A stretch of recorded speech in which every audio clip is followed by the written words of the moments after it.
اس میں ایک میورل ہم نے دیکھا جس میں اکھنڈ بھارت اس کا نام ہے اور کہا جا رہا ہے. اس میں وہ پورا دکھایا گیا ہے کہ جو پہلے اس پورا جو کانٹیننٹ تھا. واجپئی صاحب جب وہاں پہ بس اقتدار آئے تو انہوں نے کہا کہ اکھنڈ بھارت اس پہ عمل پیرا ہوں گا الیکشن جیت کے، اور اس کے لیے ایٹمی دھماکے بھی کرنے پڑے تو کروں گا. وہ ہے اکھنڈ بھارت کا میورل، اور اس میں صرف پاکستان نہیں بلکہ کئی ایک ایسے کنٹریز اس ریجن کے اور دور دور تک کے جو پہلے یہاں کا حصہ ہوا کرتے تھے. انڈیا میں نیو پارلیمنٹ بنائی جاتی ہے اور وہاں پر ایک دیوار پر میپ بنایا جاتا ہے جسے سوشل میڈیا پر اکھنڈ بھارت کے نام سے وائرل کیا جا رہا ہے. اس وقت 5ویں بڑی اکانومی ہے وہ، اگر میں ایک چھوٹی سی بات کرتا ہوں چاہے کسی کو اچھی لگے یا بری، اگر وہ سارے ڈیموں کے پھٹے ہی اٹھا دینا تو ہمارا پاکستان پورا کا پورا بحیرہ عرب میں جا گرے. پارلیمنٹ کے اندر ایسا کوئی میورل ہے تو یہ اگر اس طرح کی کوئی سوچ ہے تو وہ تو پھر جنگ سے ہی ہوتی ہے نا. نیکسٹ ایئر آپ کو $23 بلین دینا ہے، $23 بلین. تو یہ جو اکھنڈ بھارت کا جو آپ میپ دیکھ رہے ہیں، it is one of those.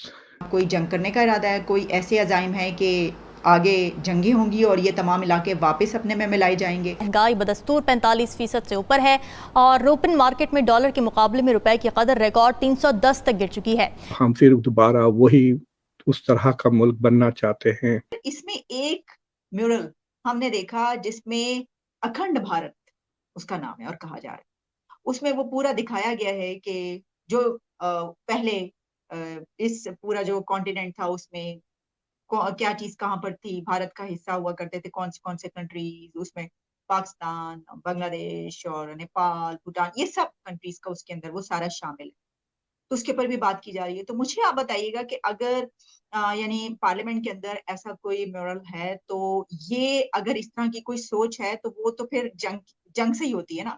جبکہ ہمیں یہ معلوم ہے، ہم یہ دیکھ رہے ہیں کہ بھارت جنگ کے خلاف ہے، وہ ایک امن پسند ملک ہے اور یہ چاہتا ہے کہ امن رہے. تو اگر جنگ نہیں تو پھر اس کا کیا مقصد ہے؟ کیونکہ جنگ کے بغیر کیسے یہ پورا ہوگا خواب.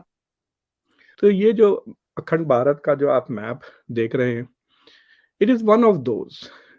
یہ جو بھارتیہ جنتا پارٹی کا ایجنڈا ہے کہ بھائی آج سے کئی ہزار سال پہلے، مسلمان آنے سے پہلے، برٹش آنے سے پہلے انڈیا بہت گریٹ ملک تھا، اور ہم پھر دوبارہ وہی اس طرح کا ملک بننا چاہتے ہیں. We want to go back into the past. ہم وہ ریسسیٹیٹ کرنا چاہ رہے ہیں. اس کا میپ ہے وہ. I am sure کہ that is not the only mural. There are other murals also. میں تو ٹور لیا نہیں ہوں. نئے پارلیمنٹ کی بلڈنگ کے اندر ایک میورل بنایا گیا ہے اور وہ ہے اکھنڈ بھارت کا میورل، اور اس میں صرف پاکستان نہیں بلکہ کئی ایک ایسے کنٹریز اس ریجن کے اور دور دور تک کے جو پہلے یہاں کا حصہ ہوا کرتے تھے. یعنی جو انڈین سویلائزیشن ہے کافی ایشینٹ سویلائزیشن ہے، یہ ایک پرانی تہذیب ہے. اور پہلے اگر آپ تاریخ میں جائیں صدیاں پہلے تو یہاں پر کون سا علاقہ یہاں کا علاقہ کہلاتا تھا اور یہاں پہ شامل تھا جو اب اس کا حصہ نہیں ہے. تو کافی ملکوں اور علاقوں کو اس کا حصہ دکھایا گیا ہے. جو نقشہ ہے وہاں پر اس میں کچھ ملکوں اور علاقوں کو اکھنڈ بھارت کا اس کا حصہ دکھایا گیا ہے. اب اس کے اوپر کانفلکٹ تو یہی آپ جانتے ہیں کہ کیا کوئی جنگ کرنے کا ارادہ ہے، کوئی ایسے عزائم ہے کہ آگے جنگیں ہوں گی اور یہ تمام علاقے واپس اپنے میں ملائے جائیں گے. اس وجہ سے یہاں پر یہ بنائی گئی ہے اور بتایا گیا ہے. تو اس میں یہ بات سامنے ہے، یعنی ہماری طرف سے تو یہی سوال ہوگا نا کہ دیکھیں کیا یہ جو ہے یہ تو ہمیں تو بڑا کھٹکے گا اور کھٹکتا ہے کہ بھئی یہ کیا بنا دیا.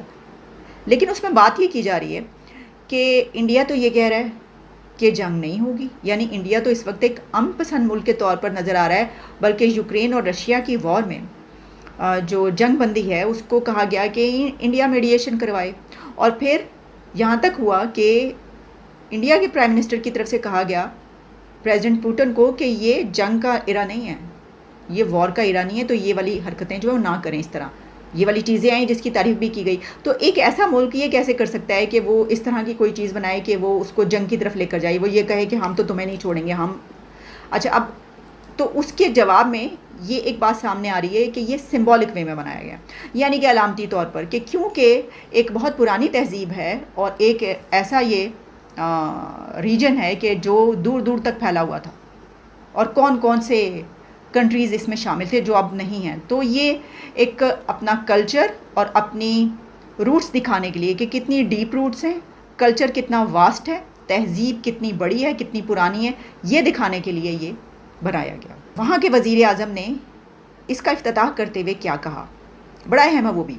انہوں نے کہا کہ جب ہندوستان آگے بڑھتا ہے تو دنیا آگے بڑھتی ہے.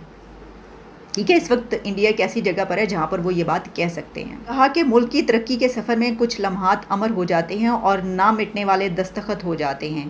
ہندوستان کی تاریخ میں یہ ایک ایسا مبارک دن ہے کہ نئی بلڈنگ صرف ایک عمارت نہیں بلکہ 140 کروڑ ہندوستانیوں کی امنگوں اور خوابوں کی عکاس ہے.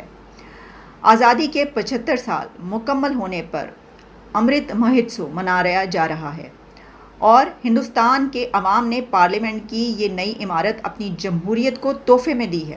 ہندوستانی جمہوریت کے اس سنہری لمحے کے لیے تمام ہم وطنوں کو مبارکباد پیش کرتا ہوں. نئی پارلیمنٹ خود انحصار ہندوستان کا مشاہدہ کرے گی. ہماری جمہوریت دنیا کو ہندوستان کے عزم کا پیغام دیتی ہے. پارلیمنٹ ہماری جمہوریت کا مندر ہے. پارلیمنٹ ڈیموکریسی کا ٹیمپل ہے. نئی عمارت خود انحصار ہندوستان کے طلوع آفتاب کا مشاہدہ کرے گی. ایسی بہت سی باتیں انہوں نے کی. اس میں جمہوریت کا بہت ذکر ہے اور وہ پارلیمنٹ کی بلڈنگ کو جمہوریت سے جوڑ رہے ہیں. اس لیے میں نے آپ کو یہ بتایا کہ پارلیمنٹ ہے تو جمہوریت کو اس سے جوڑا جائے گا. تو انہوں نے اس کا ایک استعارہ بنایا ہے, ایک سمبل ہے یہ. انہوں نے کہا کہ ہماری اس سے پتہ چلتا ہے کہ ہماری جمہوریت اس وقت کہاں پر ہے. اور یہ بات میں نے آپ کو اس لیے بتائی کہ ہمارے ملک میں اس وقت پارلیمنٹ اور جمہوریت کا جو حال ہے وہ آپ کے سامنے ہو. حالوں بے حال بیٹھے ہیں ہم, اور یہاں پر وزرائے اعظموں کے ساتھ جو ہوتا رہا ہے اور ابھی بھی جس طرف ہم گامزن ہیں وہ بھی آپ دیکھ رہے ہیں. اور جہاں تک بات ہے ان کی ترقی کی, انہوں نے یہ جو بات کی کہ جب ہندوستان آگے بڑھتا ہے تو دنیا آگے بڑھتی ہے, تو اس سے تو کوئی انکار نہیں کر رہا ہے. اس وقت وہ جہاں پر جا رہے ہیں ان کو کہا جا رہا ہے یو آر دی باس.